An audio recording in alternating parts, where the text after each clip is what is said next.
Salut! Je me sentais un peu déprimée aujourd'hui. Puis je me suis dit, quoi de mieux que de chasser l'ennui et la déprime et la solitude qu'en parlant tout seul devant ma caméra. J'ai aussi allumé ma petite lampe à huile essentielle, que j'allume jamais d'ailleurs. Je sais pas pourquoi. J'y pense juste pas. J'avais comme plein d'eau stagnante dedans que j'ai jetée. Aujourd'hui, j'ai un sujet que je voulais absolument parler. Je trouve que c'est important. Il faut en parler.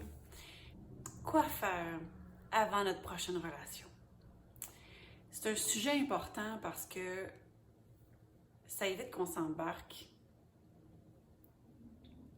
avec plein de squelettes dans le placard, puis plein de blessures non réglées, puis c'est bon de régler son passé.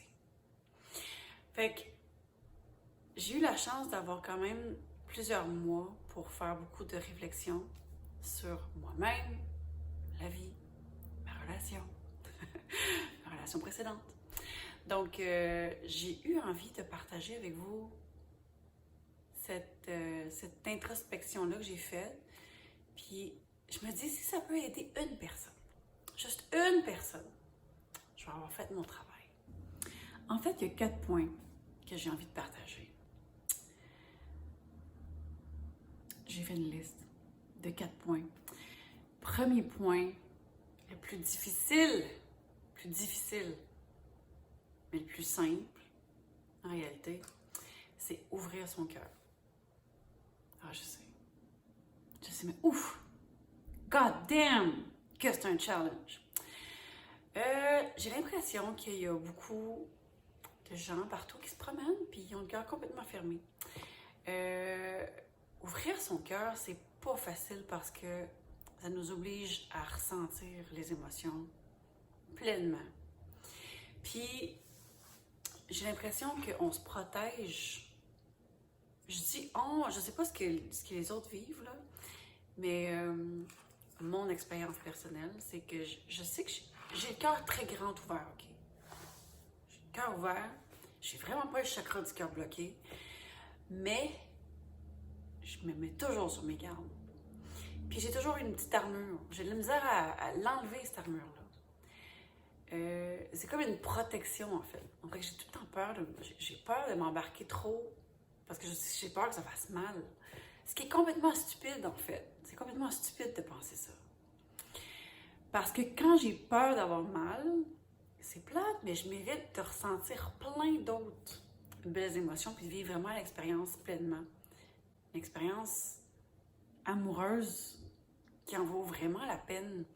Puis, je ne vais pas tout ramener au sexe, là, parce que j'ai l'impression que je ramène beaucoup de choses au sexe sur cette chaîne, mais la quasi seule façon d'avoir vraiment le meilleur sexe au monde, c'est d'ouvrir son cœur. Si on a une armure, c'est impossible de connecter avec l'autre personne pleinement.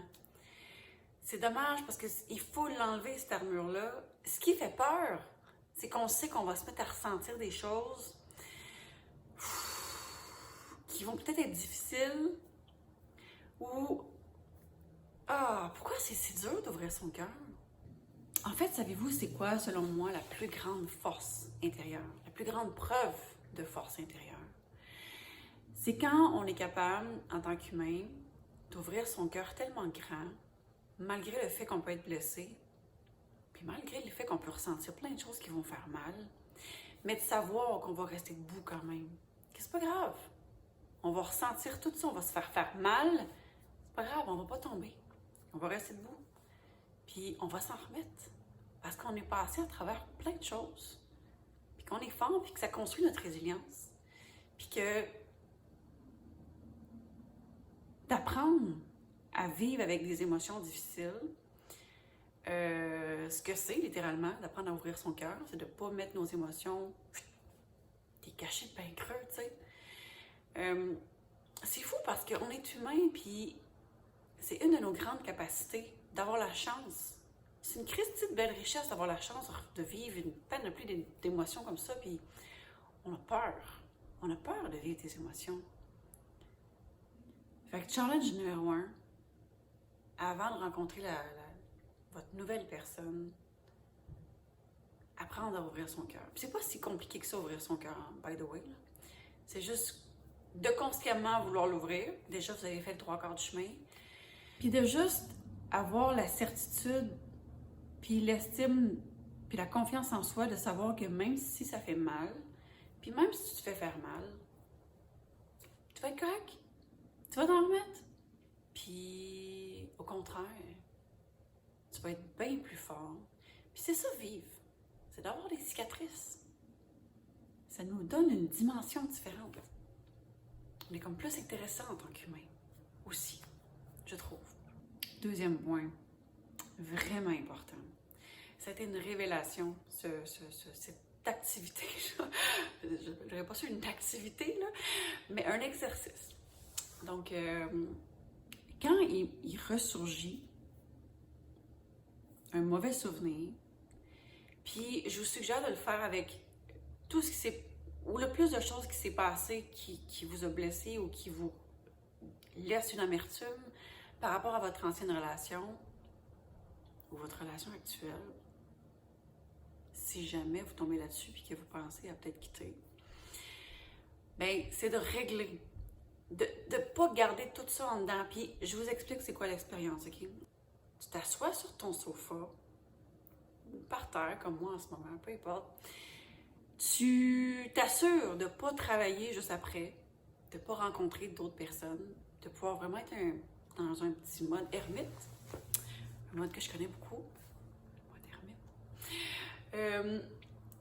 Puis, tu penses à un moment, puis je suis sûre qu'en ce moment, là, pendant que je te parle, tu viens de penser à quelque chose qui te fait vivre vraiment une forte émotion par rapport à ta relation, OK? Bon, ben, prends ça comme exemple. Assis-toi, ferme les yeux, puis revis pleinement la situation, OK? C'est pas pour les faibles, parce qu'après ça, ça te demande de revivre l'expérience au complet. Fait que ça te demande de revivre les émotions au complet, comme tu les as vécues la première fois, mais que tu les as peut-être cachées dans le fond, mais laisse pas le temps de les cacher. On veut les ressortir, puis on veut s'en débarrasser, OK? Donc, c'est de vivre l'expérience pleinement, OK? Et de te regarder comme si tu étais un spectateur. Fait que là, tu es comme en mode méditation, OK? C'est pas des... Puis ça prend pas des skills méditatifs super compliqués, là. C'est vraiment de base, là. C'est vraiment juste t'observer, de revivre la scène, puis qu'après la scène, tu te prends, tu te mets en retrait avec ta version de toi-même qui a vécu l'expérience, puis tu lui expliques. Regarde, tu as le droit d'être en beau maudit, tu as le droit d'être en colère, tu as le droit d'avoir de la peine, tu as le droit d'avoir été blessé, mais tu sais quoi? Fallait que tu le vives, ce moment-là. Fallait que tu le vives parce que ça t'a fait vivre toute une expérience. Tu as appris toute une leçon.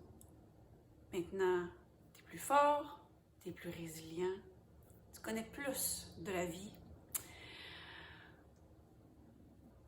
Tu es vraiment un badass, finalement. Grâce à ça, OK? C'est correct, il fallait que tu le vives. Ça t'a fait grandir. Tu as grandi émotionnellement, tu as grandi spirituellement. Maintenant, tu sais plus de choses. Et là, tu peux pleurer. Pleure si tu veux. Pleure pendant 45 minutes, si tu veux. Mais le but, c'est que tu t'en débarrasses. Puis après, c'est là que toute la magie opère. Après ça, tu ressens plus rien. Après ça, ça te fait plus rien. Tu peux repenser la situation, si tu y repenses, avec beaucoup plus de neutralité. Tu t'es vraiment débarrassé de tout ce que tu avais en dedans qui t'empêchait vraiment d'avancer, parce que des fois, ça crée des blocages au niveau du subconscient, puis des fois, ça crée des patterns. Puis on revit des relations similaires, des fois, à nos relations précédentes. Puis c'est pas ça le but, je pense. Je pense que le plus qu'on peut régler de choses avant de s'embarquer, le mieux on va pouvoir avoir une meilleure relation. OK? Puis je crois fortement que l'autre personne, comme nous-mêmes, mérite d'avoir la meilleure version de nous-mêmes. Troisième point, sur 4, j'ai presque fini. Être bien seul. Apprendre à être bien seul, c'est vraiment important. Tout le monde le dit, là, puis c'est vrai que c'est important. De ne pas perdre son identité. Il y a beaucoup de choses que les hommes vont renoter aux femmes, c'est de ne pas avoir de projet à elles. Parce que souvent, les femmes, elles s'oublient dans le couple, puis on met souvent l'autre personne en avant-plan ou la relation comme telle en avant-plan. Puis, tandis que quand on est seul, puis qu'on apprend à être occupé, j'aime vraiment ce que j'ai bâti seul. Tu sais, ce que je suis en train de faire là, qui est extrêmement thérapeutique. By the way. Mais, tu sais, de se concentrer sur le travail, sur des projets, moi en tant qu'individu, vous en tant qu'individu, vous ne le perdez pas quand vous êtes en couple.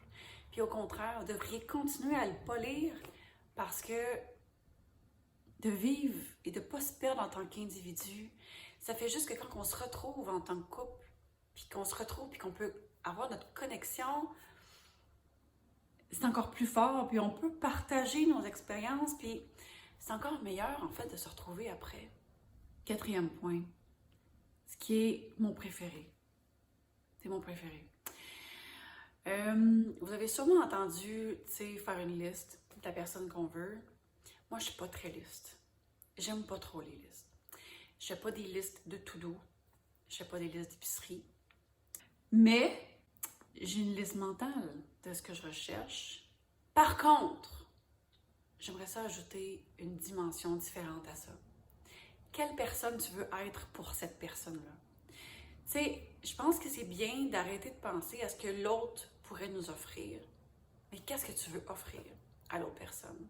Quelle personne tu veux être avec cette personne-là?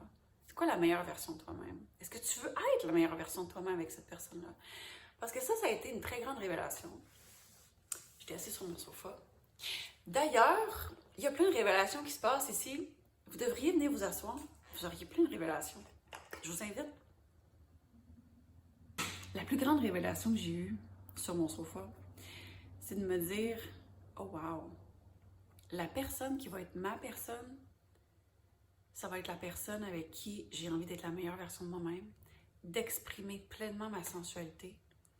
Parce que j'ai plein de sensualité qu'il faut que ça sorte. Je veux l'exprimer, mais j'ai pas envie de l'exprimer avec n'importe qui. Je ressens pas ça avec tout le monde. J'ai envie d'exprimer ma sexualité. Je veux l'exprimer avec cette personne-là. Puis je veux avoir envie de l'exprimer. Je veux avoir envie de faire des gestes gentils, complètement gratuits. Puis de savoir que c'est pas grave s'il le remarque pas. Parce que je le fais parce que j'ai envie. De danser pour lui pendant que je fais la cuisine. J'ai pas envie de faire ça avec tout le monde. Mais j'ai envie d'avoir envie de le faire avec ma personne. Comprenez-vous? Fait que vous avez sûrement tous des points comme ça. La version de vous-même avec qui vous voulez vraiment être avec une autre personne. Puis ça a été très révélateur. Puis je me suis dit, quand je vais trouver la personne, je vais savoir que c'est ma personne. Fait qu'en attendant, j'ouvre mon cœur, même si ça fait mal. Parce que je suis une guerrière. C'est pas grave si j'ai mal. Je suis capable. Je guéris tout ce que j'ai à guérir. Je suis bien seule. J'ai mon identité. Je fais fleurir ma business. Puis, je travaille avec la meilleure version de moi-même. Pour moi, tout d'abord, parce que j'aime ça. Prendre soin de moi. Mais je sais que je vais aimer ça le faire pour l'autre aussi. Parce que je vais vouloir qu'il trouve que je suis la plus belle femme au monde pour lui. La plus merveilleuse femme au monde pour lui. Ça aussi, c'est un beau feeling. Ouais, c'est un bon feeling. En tout cas, je vais revenir. C'est le fun de faire des vidéos sur YouTube. Vous dites sûrement, on s'en calisse. Mais c'est pas grave, c'est le fun, j'aime ça. Puis je vais le refaire, puis je vais revenir. Fait que je vous embrasse très fort.